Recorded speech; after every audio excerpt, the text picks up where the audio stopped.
Toujours mon bon armoire. Je tâte. Je tâte. Magnifique. Reconversion là.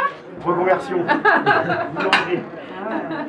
La du four à pain de Kervaux a été effectuée en 2015 par le chantier Nature et Patrimoine de Questembert sous la direction de Samuel Bodigel. Cette restauration a utilisé les techniques constructives originelles pour commencer. D'abord, un dôme provisoire en copeaux de bois a été façonné afin de servir le montage de la voûte. Ça va être un peu technique, mais je pense qu'on a besoin de connaître la valeur du travail effectué. La voûte a été réalisée à l'aide de pierres en granit taillé et montée au mortier de terre glaise. Au-dessus de la voûte, en pierre, une épaisseur de terre glaise d'environ 1 mètre a été ajoutée. Je me suis fait préciser parce que j'ai eu du mal à croire, mais si, c'est la technique. Et ceci afin de créer une masse servant d'inertie lors du fonctionnement du four. En finition, une épaisseur de terre végétale de 20 cm a été mise en place, permettant de protéger la terre glaise de l'érosion et de la dilatation du soleil. La restauration du bâti attenant au four, donc là, a été réalisée à l'aide de pierres de granit posées au mortier de glaise et les rejointements ont été réalisés à l'aide d'un mortier de sable et de chaux. La démolition du corps du bâtiment adjacent en ruine, ce qui était une ancienne porcherie, c'est ça, a été réalisée avec conservation des bases des murs comme du tracé bâti. Une partie du pavage du sol existante a été conservée. Alors après la mise en place d'une nouvelle charpente, par le chantier Nature et Patrimoine, l'entreprise de couverture MEA de Questembert a effectué la pose au clou de cuivre de la couverture ardoise du bâtiment restauré avec un fêtage en crête de coque.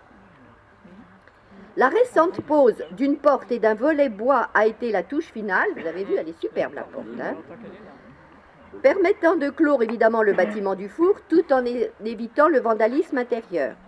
La fabrication et la pose de ces menuiseries a été effectuée par une autre entreprise questembertoise, c'est Art et Tradition du Bois. Les techniques de fabrication anciennes ont été également respectées pour ces menuiseries. Vous avez vu le loquet qui a un poussier, le fléau émentonnet donne notamment à l'ouvrage réalisé le cachet attendu pour cet édifice. Quelques chiffres. Les coûts de matériaux pour 620 €.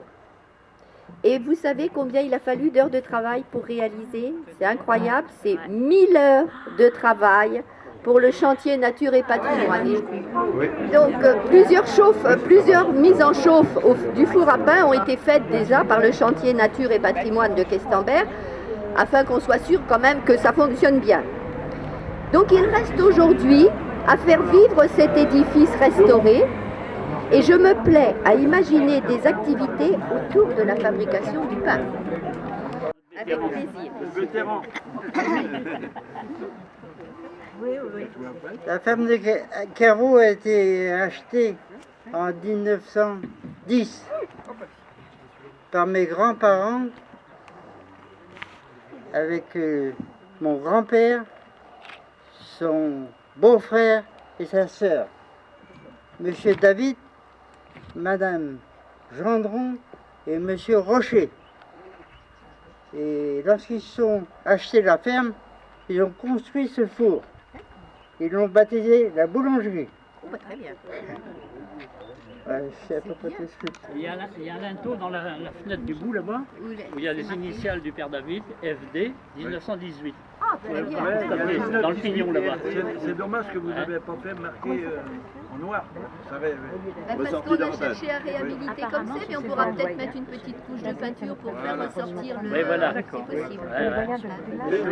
réalisé aussi par le chantier Nature et Patrimoine. Ça serait bien une petite plaque aussi. Une petite... On va mettre ça, on va mettre, oui. À l'époque, c'est mieux. Oui.